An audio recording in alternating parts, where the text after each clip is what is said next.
Saudi visa bio অ্যাপের ব্যবহার নির্দেশিকায় আপনাকে স্বাগতম।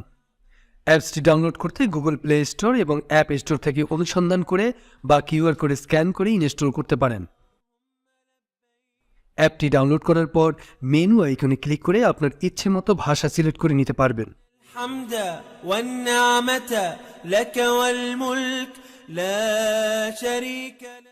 শুরুতেই আপনার তথ্য পূরণের জন্য ইংলিশ হলে স্টার্ট সেলফ এনরোলমেন্টে ক্লিক করে কন্টিনিউ বাটনে ক্লিক করবেন।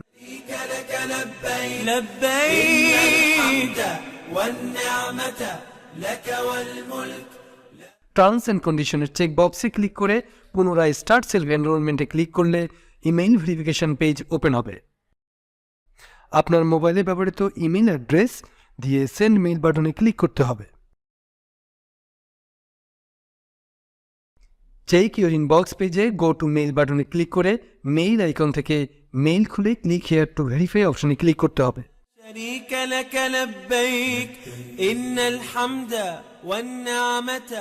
ভিসা টাইপ অপশন থেকে অবশ্যই হজ সিলেক্ট করে কন্টিনিউ বাটনে ক্লিক করার পর পরবর্তী পেজে স্ক্যান পাসপোর্ট বাটনে ক্লিক করে পাসপোর্ট স্ক্যান করার পর পাসপোর্টের সকল তথ্য শো করবে।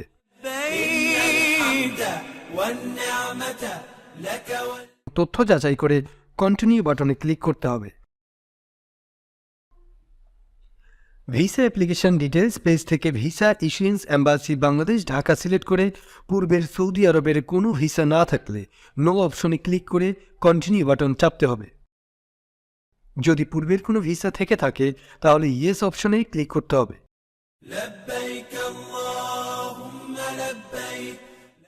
পূর্বের ভিসা বর্তমান পাসপোর্টে থাকলে the passport used for my previous visa is the same as my current passport check বক্সে ক্লিক করতে হবে।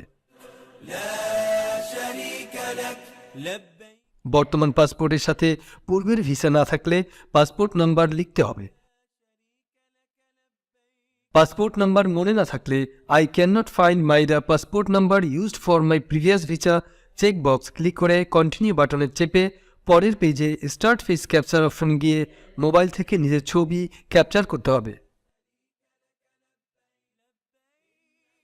এরপরে start fingerprint scan option click করার পর প্রথমে বাঁ হাতের বৃদ্ধাঙ্গুলি স্ক্যান করার পর বাঁ হাতের বাকি আঙ্গুলগুলো স্ক্যান করতে হবে।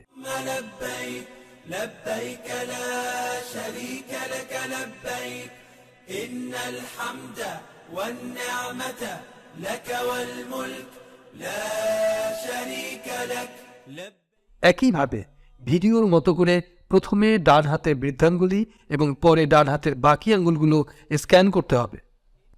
10 আঙ্গুলের স্ক্যান শেষে সকল তথ্য ভালো করে যাচাই করে সঠিক থাকলে confirmation check box option select করে কন্টিনিউ দিলে আপনার কাজটি সম্পূর্ণ হবে। একই সাথে আপনার প্রদত্ত মেইলে একটি সাকসেসফুল মেইল গিয়েছে। ইমেইল থেকে আপনার এনরোলমেন্ট আইডিটি নিয়ে সংরক্ষণ করুন। ধন্যবাদ।